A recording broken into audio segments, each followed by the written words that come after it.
Okay, so I make that 2 p.m. British summer time, which must mean it's 3 p.m. European summer time.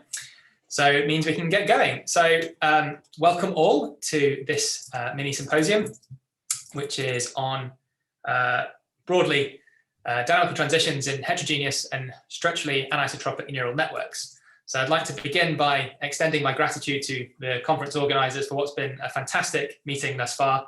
And I'm sure will be for, well, hope will be for this last session and the plenary afterwards. It's great that we can still have these meetings virtually, if not in person, although I'd be lying if I said I wasn't looking forward to go spending some time in the south of France. So I just say a few opening remarks about the rationale for this mini symposium.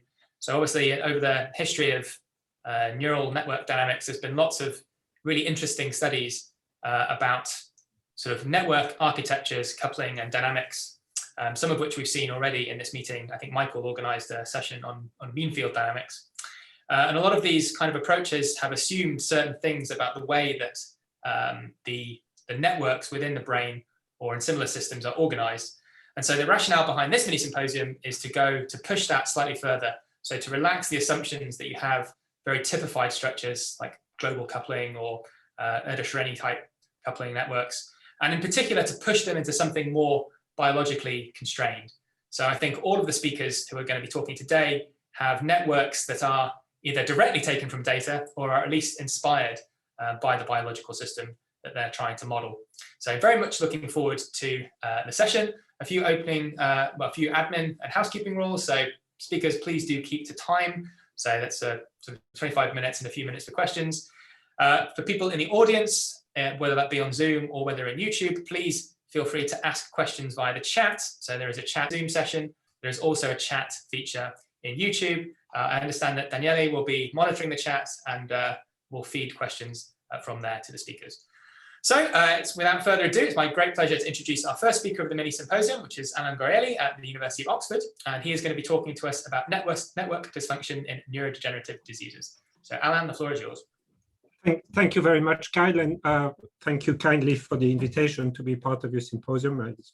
I haven't been able to watch all the talks late at night, but so far it's been very impressive.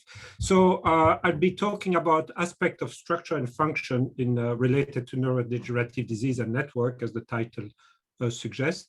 So this is work principally by Christopher Alexanderson, who is doing his PhD now in Oxford, supervised by myself and Christian Bick, with many people around know Christian.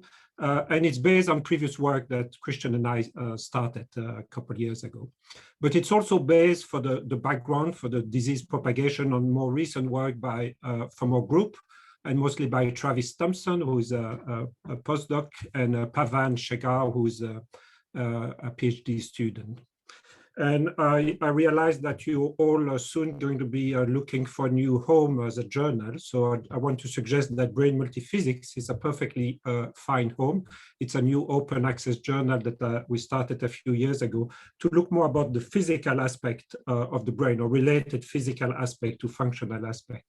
If you have any papers that you think might be a good fit, just email me and we can enter a discussion. It's very much a personalized experience, not just website and all that. Just email me. Okay, so let me start. I'm going to talk about neurodegenerative disease. I'm not going to give you, of course, a full picture of that. I assume that you know the basis. What I want to highlight is that there are many different aspects of the disease. The best known one are the biochemical aspect. It's the basis of all possible treatment or therapeutics that have been, or drugs that have been proposed. And it's the idea that what underlies the disease is toxic proteins. In the case of Alzheimer's disease, I'm mostly going to talk about Alzheimer. A lot of the things I'm going to talk about apply to other disease, but let's focus on Alzheimer, who is the main cause for dementia. It's well known the hallmark of the disease, the characteristic aggregation, accumulation of two types of toxic protein, amyloid beta, which is extracellular, and tau inclusion makes neurofibrillary tangles, and tau is an intracellular protein. And it's the interaction between these two and the damage that they create into the brain that creates dementia. So apart from the biochemical aspect of the aggregation of this protein, there is a pathophysiological aspect which is related to cell death and ultimately atrophy.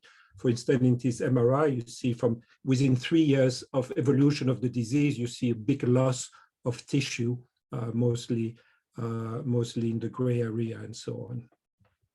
So there is a whole physiological aspect. So it has a direct implication on the physiology of the brain function, and also as for interest for this session on functional aspect.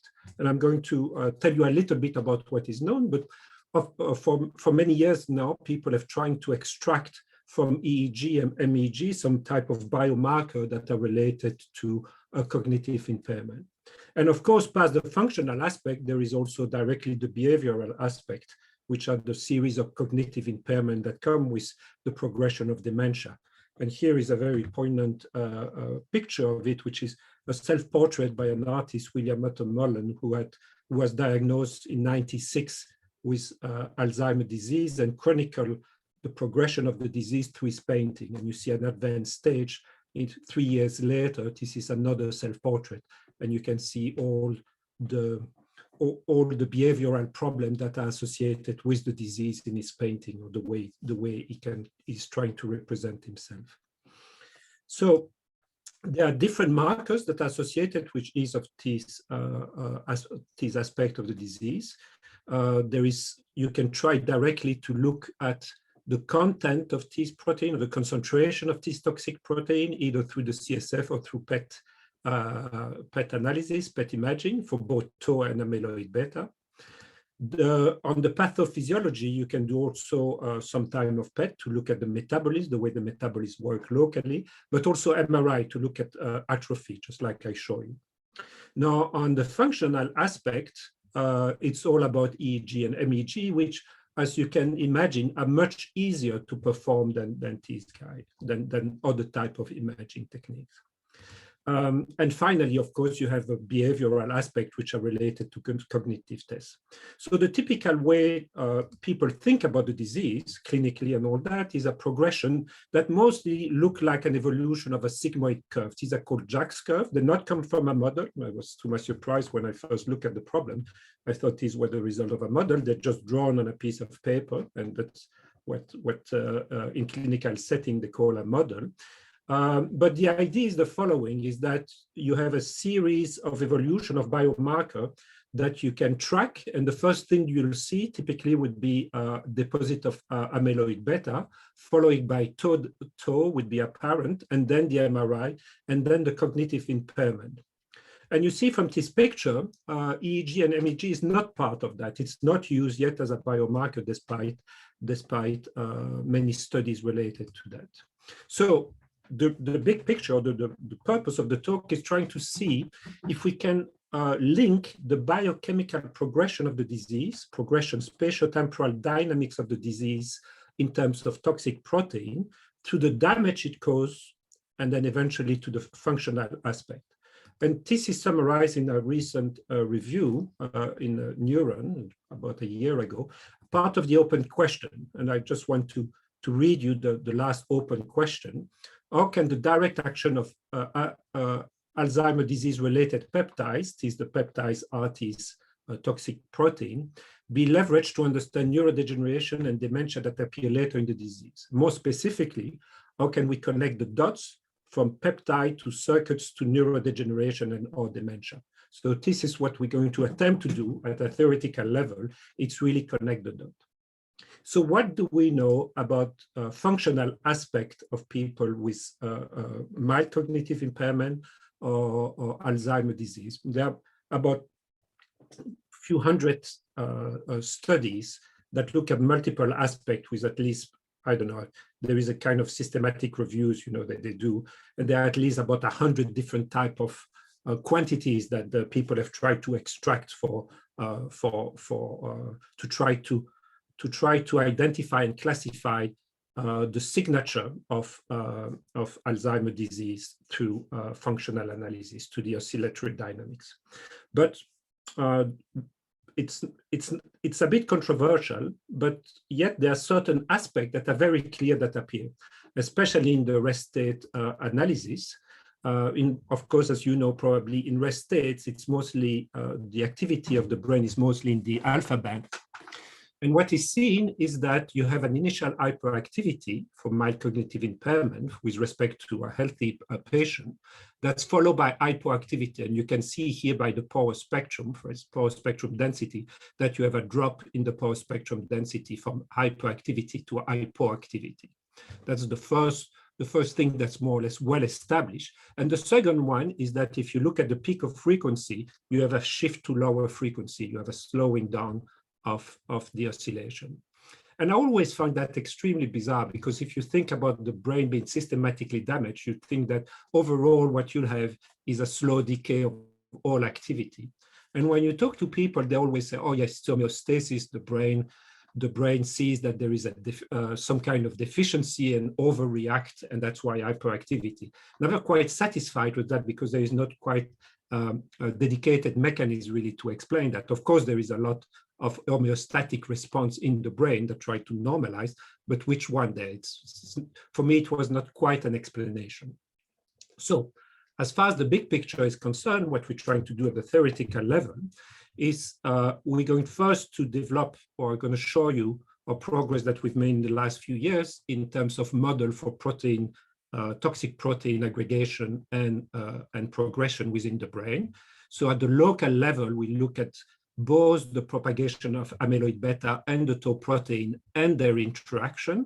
And we're going to map that on a network on the brain based on data-driven structural connectome based on a weight matrix, the adjacency matrix, but it's a weighted adjacency matrix for the transport. We're going to use the graph Laplacian as the basic transport.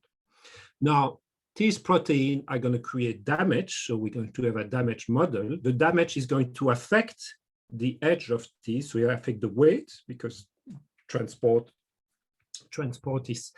is affected by the disease. But also at the local level, it's going to affect differently the two population of neuron, and we're going to use a neuronal mass model, both with an excitatory and an inhibitory population. And I'll go into detail of how this interaction occurs. So I want to take it one step at a time. I'm going to start with the propagation model, then quickly the damage model, and how it affects the neuronal mass model. So the basic idea of the propagation model, there are different ways you can do it, but here is I think a good balance between overly complicated and being realistic. The idea is that you have both a healthy population and a toxic population in red, and that you have an autocatalytic expansion of the toxic population through replication and conversion of the healthy unhealthy protein into a toxic one, followed by fragmentation. So the overall conversion is you start with red and blue and you end up with two red.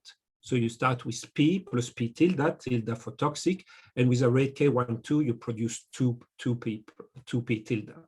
So now you can put that on the brain, on the connectome, and define at each node I PI, and really look at a simple type discretization of reaction diffusion equation, where you have propagation term, clearance term, because you have normal clearance of both healthy and toxic protein, and a conversion between the two. And so you can run that on whatever model do you have. And what we're going to use is we have connectome taken from data that we average over 400 different patients of a different resolution, all the way down to 83 nodes and all the way up to about 1,000 nodes with different resolution for that. And we use for the transport process, Laplacian transport that's directly taken from the weight, and the weight is taken as the number of axonal fiber between two regions of interest divided by the length. So you also have a notion of time evolution in the process, or at least the distance of propagation. And what you get when you apply this idea is that you get very much the same type of curve as Jack's curve. And I just want to show you these are for different disease, but the one of interest for us is the amyloid beta that you see early on, and the blue one here is the tau one that follows after. So these are propagation of individual toxic protein. And a year ago, about 2 years ago, we started looking at the interaction between amyloid beta and the tau protein because we believe they are important for this picture. And the interaction within amyloid beta and tau protein is interesting. The presence of amyloid beta will further enhance the activity of the toxic protein, enhance the toxic protein. So we have two models, two of these heterodimer models that are coupled with a term of interaction. I'm not going to show you equation, but I show you what the effect is. For instance, you run them on a line, you have amyloid beta here in blue and tau protein in red. And as they come in contact, the amyloid beta front is not affected, but the tau protein front is enhanced. That's all, of course, what happens locally. And then you can port that to the entire connectome. And now we have dedicated tools to make these simulation more or less automatic and extremely fast. I mean, as usual, visualization takes much longer, but they run within seconds or minutes, even in the biggest connectome. And we've optimized these so that now you can do a Bayesian inference for parameter validation and parameter estimation. So what you see on the left is amyloid beta propagating, tau protein starting on the right. These are not realistic initial conditions, but it's just to show you what happens when the tau protein gets in contact with the amyloid beta. You have a sudden increase, you have further increase of the invasion. Okay, so now we can move to the network damage. We know to look at the evolution of this protein on the brain, and we want to see how it's affected. So what we consider are two different field variables, one for the damage due to amyloid beta and one due to protein. There are a lot of different putative mechanisms on which they act locally on cell and on tissue. So it's good to keep track of the two, but as far as the network is concerned, an edge will be affected by a combination, a linear combination of both damage. So these two damage variables are just number between 0 and 1, like in typical damage theory. And what we do is that we run the concentration, and at each node you define a damage variable that would increase between 0 and 1 as a function of the concentration. So it integrates the concentration and saturate to 1. So, and based on that, we look at the weight evolution as a decaying exponential of the weight of the damage, or how much damage there is between two nodes. We integrate that. Now, the damage, of course, since it's changed W, it changed the transport and it affects the transport.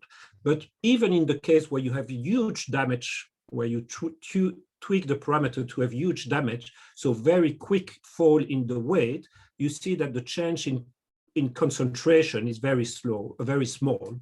So it tells you that the feedback, the damage of the network does not really change the propagation of the disease itself, at most by a year, even in the most extreme situation.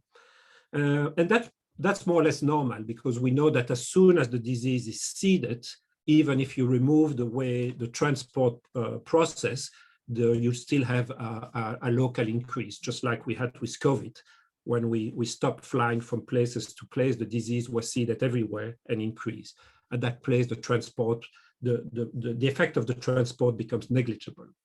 So now what you can do once you have that is that, let's say that it's a line of 30 years, and you can look at the connectome, the structural connectome and how it's affected, and look at the rest state and run a functional model on these with this evolving connectome for each year. You run it for a few physical seconds, if you want, to see how it affects the rest state response. And in order to do that, you need a neuronal mass model. So I want to show you is the simplest one that we could think of, which is really a good toy model that capture all the process that we want. So it's a Hopf model where Z is a complex variable at each node, for which we assume that we have a Hopf bifurcation. We are just below the Hopf bifurcation, that's around 10 Hertz. We have a sigmoid response that depends on the weight, so that's the interaction, and possible delays. Now, the important part for this modeling process is that the response of the excitatory and inhibitory population is different because of the damage done by the amyloid beta. So the Hopf bifurcation contain explicitly the inhibitory and the excitatory population as the imaginary and the real part of the process. And A and B change the typical Hopf bifurcation, which is an amplitude that in the Z space is a circle, into an ellipse, and A and B are the semi-axis of the ellipse. So A and B control the amplitude of each population. Now, from what we know, there are different studies and different mechanisms that have been identified that shows that the presence of amyloid beta, damage due to amyloid beta, and has a positive effect on the excitatory population, but inhibits the inhibitory population. Similarly, the presence of tau inhibits the excitatory population. And so we have a simple law that tells us that the maximum of this response of these two populations is bounded and depend on the damage parameter. So it's a very simple law with only a couple parameters. I think this is really the minimal model that captures the type of response that we know from this system. Now, the question we can start asking the typical question, whether or not what we see is mostly due to a local change at region, so focal lesion if you want, or change that are structural due to the network. So it's typical in our field to think that everything is dynamics and that it's probably due to the change of the topology or the geometry of the underlying network. But a priori, there is nothing that would tell us that it's the case. So we can actually test that hypothesis by looking at the case where we have only axonal damage, so on the edge, just looking at these and removing these interaction, the way the excitatory inhibitory population respond to the presence of amyloid beta and tau protein. We can do the opposite, just looking at neuronal damage, that's your do, or both, a combination of both. And what we want to test is the basic qualitative observation, more or less the only one that people agree on within the alpha band, is that we have an initial hyperactivity followed by hypoactivity and a shift to lower frequencies. So when you do that, and you look only at axonal damage, so by looking at the progression and the reduction of the weight of each edge, what you see is the absolute power goes down quite quickly to zero. On arbitrary scale, you can think of that between early onset of the disease to about 30 to 40 years down the road. You can rescale everything. And this is not surprising, because if you remove the edge, what you have is the oscillation of the Hopf oscillator, but the Hopf bifurcation is taking below the bifurcation threshold.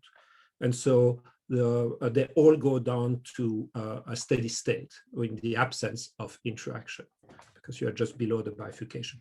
And similarly, we took this oscillator distributed around 10 Hertz, and you have a reduction of the frequency due to the interaction, but these interaction disappear as the weight goes to zero, and then you go down, you go back to 10 Hertz. So you do not have hyperactivity, and you do not have a slowdown just due to axonal damage. So it tells you probably with the model is sufficiently simple that whatever you do with a more complicated model is not going to have. Axonal damage by itself is not sufficient to explain these two facts. Now, if we look at both neuronal and axonal damage together, say, okay, now we have to add this component, you'll see that it becomes much more interesting. We still have the fact that the frequency increase, and that's completely normal because eventually all the edges are removed, so you expect that, and the same here. But you have a transient dynamics where you start to have hyperactivity. And what's also interesting is that it's very different in different regions, and that's what we want. That's what we expect, because we know that different regions in the brain will experience different type of hyper and hypoactivity at different times. So that's very precious to have this information. So we have the right behavior here, starting hyperactivity and going back down, but we still had not have the right. So the last possibility, if we only look at neuronal damage and say, well, the damage due to the white part, to the edge, it's really something that comes very late in the disease. Essentially, the network more or less maintains its function. It's not like you actually go and cut fibers and all that. And that picture is more or less correct, because that's when you talk to a specialist in this field, they'll tell you that they don't see much damage in the actual connection. They do see it, but very late in the disease. And here what you see is indeed normal activity, then hyperactivity followed by hypoactivity. And you see it much more emphasized in the parietal lobes, the one I show you with. It's also much more apparent, just like in a simulation. And that's really due to the seeding effect of the tau protein propagating within the brain. And surprisingly, and I'm not sure, I don't understand that mathematically, I don't know why there is only that trend that is seen, but we do see slowing down of the frequency also in the process. It's something interesting, I think, that we can explore on even simpler model, really to understand the relationship between the shift in frequency and the property of this oscillator based on this network. So let me conclude. So what I show you are very much preliminary result, but in a way they're quite exciting, because we haven't cheated, or we haven't tried to cheat. Sometimes you try to cheat, but these results are consistent with the data or the basic observation. So I think they are a good basis for further study. Of course, we've been thinking from the get-go to implement better neuronal mass model, including what we call the Nottingham model. It has a different name in Nottingham, I believe. And other aspects that are interesting, whether or not we can couple that with different frequency, because you see that the effect in different range is also very important. But also, which I think would be much more interesting, is eventually the next step would be really to infer real functional deficiency, for instance, wakefulness and apathy, out of the activity of these oscillatory dynamics on this network and the way they are systematically destroyed. Okay, thank you. That's it. Hope I'm on time. Yeah, that's almost perfect. Thank you very much, Alain. Okay, we have a few minutes for questions. Does anyone want to lead us off? In which case, I have a couple of questions. So Alain, you mentioned right there at the end using a different kind of neural mass model. So maybe you could comment a little bit on that, in particular with respect to the fact that when you see these amyloid beta and tau pathologies, you very often see this aberrant theta gamma coupling, certainly in mice. I don't know how it is in humans. So of course, then this speaks much more to the synchronization, which at the moment is not in your neural mass model. So what do you expect to change if you put in a more detailed neural mass model? Well, maybe it's a question I have for the community, because I'm no expert. But so far I've seen that, typically this neuronal mass model are good at in a given range of frequency, but not so much across a different range of the way the different frequency interact. And I think that's something that I want to see whether it exists independently. And it's true that so the other aspect of your question is, or the way I read it is, what are the best marker for function, like synchronicity of oscillator? What does that correspond in terms of function? And so there are a lot of different, as you know, there are a lot of different possible markers for that. You can talk about entropy, you can talk about synchronicity, there are different markers. And I really don't know which are the best one in terms of relation to actual deficiency in behavior. That's something I'd like to understand better. The other day, I watched a very nice talk of Fougeras, and he had the same question in a way. He wanted to talk about consciousness, but he said we need to have some way to describe wakefulness, which is exactly what you would like to do in dementia. Forget about consciousness. You just want to know if a patient is able to capture, to be awake and aware of their surrounding. Because apathy is really something that is a typical feature of the disease. So in terms of oscillator dynamics, I can run oscillator, I can run neuronal mass model, I can vary parameter depending on the disease, but out of the signal, which marker, what combination of the signal do I need in order to relate that to that particular behavior or lack of behavior? That I don't know. And and I think that it's a wonderful question. And if we can answer it, we can really make progress into really, as the review said,